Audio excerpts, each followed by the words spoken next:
I believe we need to commit as a community, as a city, to support more youth to graduate high school and break the cycle of youth incarceration.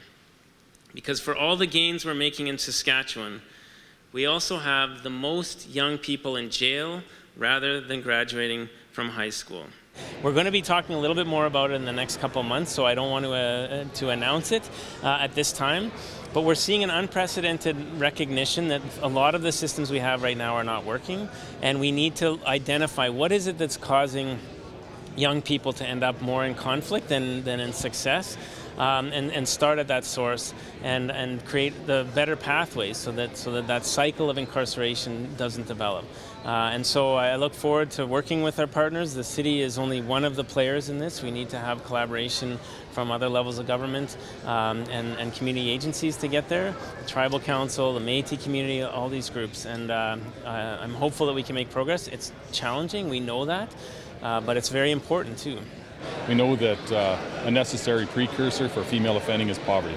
So if we just continually try to address some of the issues with traditional enforcement, we're going to fail all the time unless we start looking a little deeper, a little farther upstream of what it is that's causing some of that offending in the first place.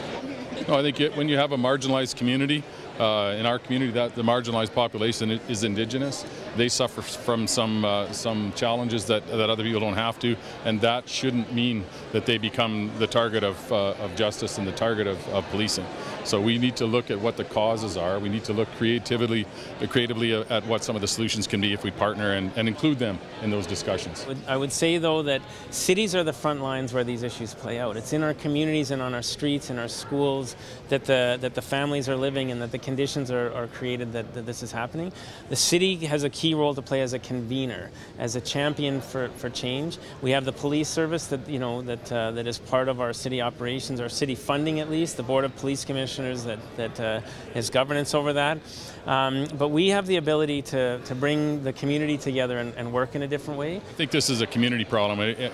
Across Canada, across North America, there's the same sorts of struggles and issues. I think in Saskatoon we've got opportunity to make some real changes, particularly when it comes to Indigenous issues. So I think we have resources here. I think we have interested parties. As you heard the mayor today, he's really interested and hopeful for the future, and he's not just going to sit on his hands, and neither will the police. We're ready to partner and ready to look for some innovation.